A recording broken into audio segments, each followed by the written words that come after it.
शिव मंदिर में जाकर गलती मत करना।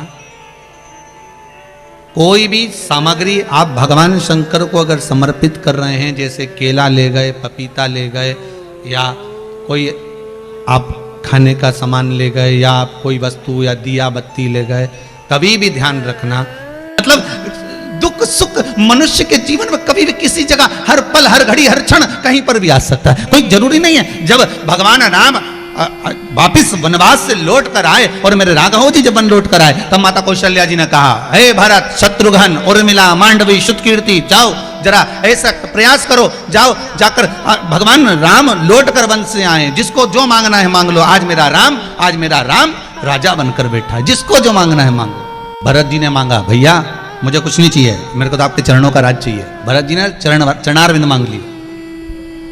फिर शत्रुघ्न से कहा, तुम मांग लो भैया राम से। शत्रुघ्न जी ने कहा, भैया मेरे को तो कुछ नहीं चाहिए, मुझे भरत भैया के चरण चाहिए। अब लक्ष्मण जी से कहा, तुम मांग लो। लक्ष्मण जी बोले, मुझे कुछ नहीं चाहिए, मुझे तो आपकी सेवा चाहिए। ठीक है। मांडवी को बुलाया, उर्मिला को बुलाया, सबने मांगा। बाद में आई माता श्रुतकीर्ति है, और श्रुतकीर्ति से कहा माता कौशल्या ने, आज भैया राम तुम्हारे राजा बने हैं, मांग लो क्या चाहिए। सबने मांग लिया, तुम ही रह गई हो, बोलो क्या चाहिए। श्रुतकीर्ति ने हाथ जोड़कर पहले राम जी से कहा, प्रभु राम से हाथ जोड़कर कहती है श्रुतकीर्ति, जो मांगूंगी दे दोगे, जो मांगूंगी वो दे दोगे आप। इतने में कौशल्या जी खड़े होकर बोली, पहले तो श्रुतकीर्ति आप जरा वाणी के लिहाज से बात करो, सामने जो सिंहासन पर बैठा है वो राजा राम है, जो सिंहासन पर बैठा है वो राजा राम है, जो सिंहासन पर बैठा है तुम्हारी बहन का पति है, जो सिंहासन पर बैठा है वो तुम्हारा जेठ है, जो सिंहासन पर बैठा है वो तुम्हारा बड़ा घर का बड़ा है। वो जरा किस तरह से बात करना है तुम्हें समझना होगा। क्या चाहिए बोलो। श्रुतकीर्ति कहती है माता कौशल्या जी से, माँ अब मुझे केवल भैया राम से मांगना है, अब सब चुप हो जाओ, मैं जो इनसे मांगूंगी उन्हें देना पड़ेगा। कि कई को घबराहट होने लगी कि एक बार मैंने राम को वन भेज दिया था, दूसरी बार मुझे लगता है बार श्रुतकीर्ति भेज दे, जो मांगूंगी दोगे, जो मैं मांगूंगी वो देना पड़ेगा, दोगे। सीता जी खड़े होकर बोली, श्रुतकीर्ति मांग, तू भैया राम से मांग रही है ना, अगर वापिस तुझे अयोध्या का राज्य भी चाहिए तो हम दे देंगे, ये अवधपुरी का अगर राजा भी तुझे बनना है तो हम प्रदान कर देंगे, मांग तुझे क्या चाहिए। श्रुतकीर्ति ने उसी समय पर, माता भैया राम मुझे वचन दे कि मैं जो मांगूंगी वो देगी। राम जी ने कहा, श्रुतकीर्ति मांग लो, तुम जो मांगोगी दूंगा, मांगो क्या चाहिए। श्रुतकीर्ति ने कहा, भैया जो आपने वन में कपड़े पहने थे ना, जो वन में आपने वल्कल वस्त्र धारण करे थे, वो वस्त्र मुझे चाहिए। तो राम जी ने पूछा, श्रुतकीर्ति तुम इस वस्त्र का क्या करोगी, जो मैंने वन में पहने थे उन कपड़ों का करोगी क्या।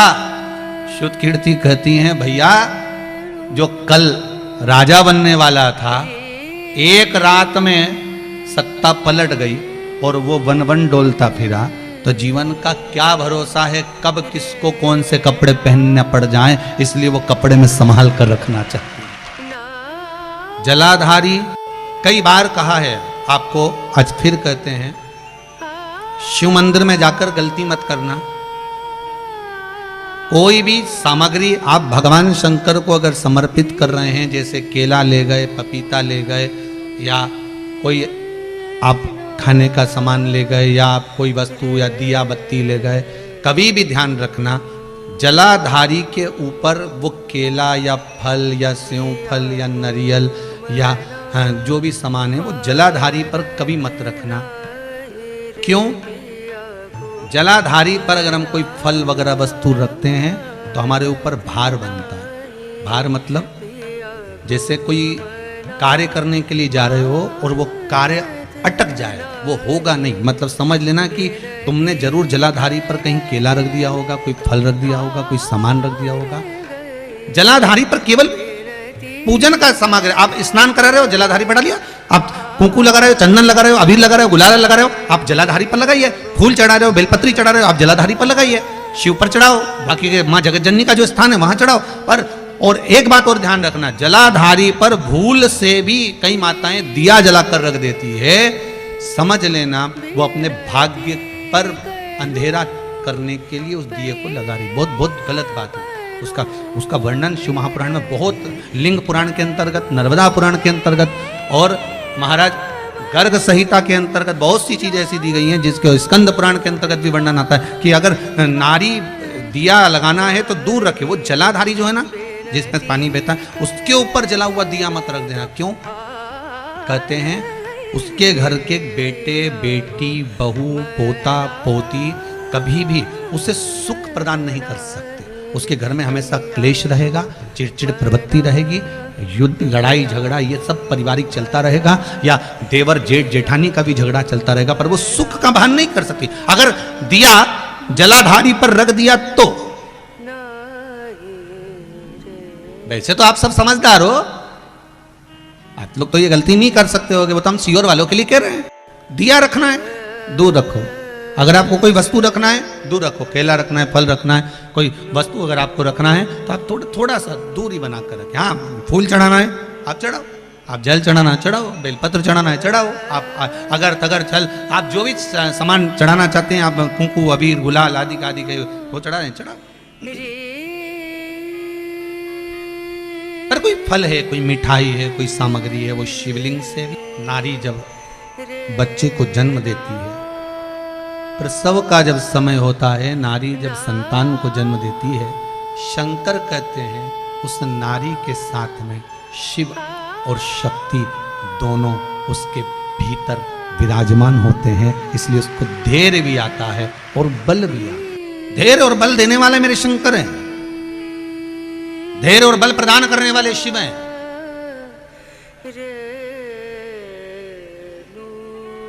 जैसे 3 जगह पर चढ़ाया हुआ पानी कभी निष्फल नहीं होता, 3 जगह पर चढ़ाए हुए जल का भाग पूर्वजों को भी प्राप्त होता है। पहला पीपल के वृक्ष के नीचे, दूसरा बेलपत्री के वृक्ष के नीचे और तीसरा आंवले के वृक्ष के नीचे।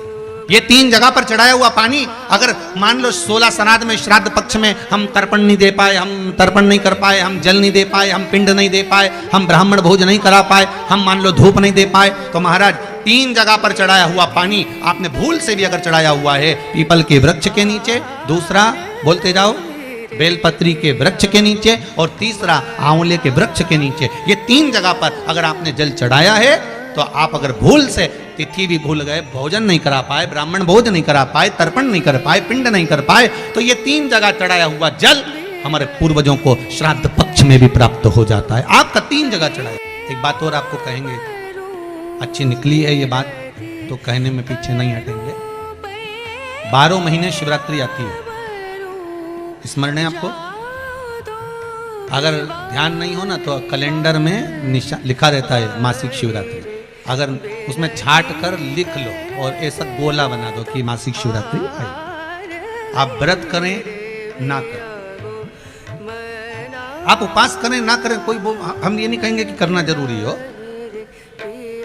अभी यजमान के यहीं पर हमारे पास रखना पड़ेगा, तो हम तो कई बार कथाओं में कहे, आज फिर कह देते हैं तुम्हारी मर्जी पड़े तो तुम करो, पर किसी का बीपी शुगर ऊंचा नीचा हो तो दादा मत कर जो।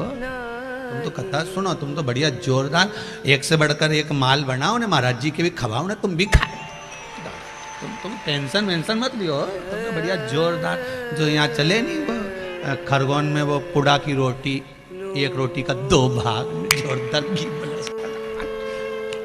तुम तो खाओ। जो कंठालिया परिवार में कथा करी सो तो श्रीमद् भागवत का उसमें स्मरण रहा है। अब मालूम पड़े हम कह भी दें कि व्रत रखना पड़ेगा, अब मालूम पड़े हो जाता कई बार पंडित लोग ब्राह्मण लोग कहते हैं नहीं नहीं साहब तुमने इतना बड़ा अनुष्ठान करा, व्रत तो करना ही पड़ेगा। बापड़ा बेचारा आधा तो यूं ही मर गया। बताओ हमारे तो शुगर अलग ने बीपी अलग, क्या करूं। और उसने 2 दिन 3 दिन तो अनुष्ठान में बैठा, ने 4था दिन पलंग पे पड़ गया। उसके बाद उसकी तो हालत खराब। तो क्या पंडित पूछे क्या हुआ है? ये अनुष्ठान में नहीं बैठा, आज हमारा छोरा के बिठाई लो, तुम तो छोरा के तो बिठाई ले, तो व्रत तो तुमने करे, आज नहीं बस तुम तो छोरा के बिठा लो, व्रत तो मैं करूँगा। वो क्या 5वें दिन तो क्या हॉस्पिटल ले गए। डॉक्टर बोला क्या करा है? तो क्या व्रत रखा है, इनने कुछ नहीं खाया। तो डॉक्टर भी बोला तुम तो खाओ, प्राण मत खाओ, तुम खाओ खाना, तुम तो बढ़िया चकाचक खाओ ने हरि गुण का शिव हम पहले भी कहे वल्लभ कुल की एकादशी करो भले बकरी जैसे चरो और एकादशी करो। तुम तो व्रत भी ऐसा मत करो कि जिसमें तुम भूखे रहो। तुम तो बढ़िया एकादशी के दिन भी खूब बढ़िया अच्छा मूंगफली का दाना वाना सेक सुखा के जेब में भरी लो, कहीं जाए अपना तो जोरदार। और चिप्स मिप्स तल के बढ़िया जो वेपर्स वगैरह हो नहीं तो फ्रिज पे तल के रख दो, कहीं आलू तल के धर दो, कहीं राजगिरा की पूड़ी, कहीं मोहरधान, कहीं फ्रिज पे, कहीं वॉशिंग मशीन पे, कहीं इनंग कहीं उनंग, जहां से निकलो वहीं निपटा लो। पर कौन कहे कि तुम तो एकादशी के दिन भूखे रहो, तुम तो करो। भगवान के सब मालूम, भगवान गोवर्धन नाथ जी भी कहे कि मैं 8 बार खाऊं तो तुम भी खाओ रे दादा, तुम तो पर भूखा मत रहिजो। किसी ने कहा भोलेनाथ जी भी शंकर जी तो कुछ नहीं खाते होंगे, गुरु जी शिव जी तो कुछ नहीं। हमने कहा कैसे नहीं खाए? आकड़िया की रोटी बनाई, काकड़िया की साग, और परसे माता पार्वती जी पावे भोलानाथ मन शिव रटोरे। अरे छोड़ दो कपट मन शिव रटोरे। वो कहीं नुकसान निपटा है। जब उनका छोरा इतना खाए, गणेश जी महाराज कितना खाए, वो क्यों नहीं खाए?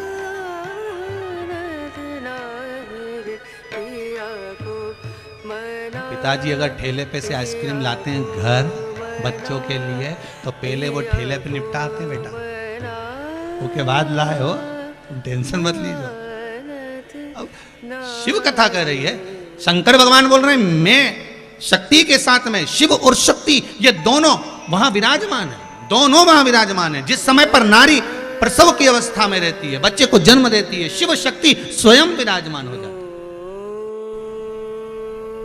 एक घर में दादाजी मर गए, अब दादाजी मर गए तो सब बहुएं रो रही थी।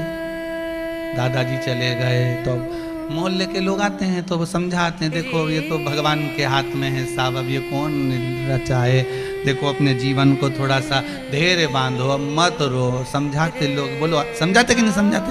समझाते हैं ना। जब किसी के मरे में जाओ तो समझाते हैं, देखो अब जो तो लिखा है भाग्य में वो तो होकर रहेगा, उसको क्या कर सकते हो। कितना विचित्र जीवन है। उसके दादा शांत हुए तो तुमने जाकर समझाया, और तुम्हारे दादा निपटे, कौन आया? जिसको तुमने समझाया था वही पलट के, अब क्या कर सकते हैं, जीवन बड़ा छोटा सा है। ये पक्का है कि जिसने बैटिंग करी है वो बॉलिंग भी करेगा, और जिसने बॉलिंग करी है वो बैटिंग भी करेगा, ये पक्का।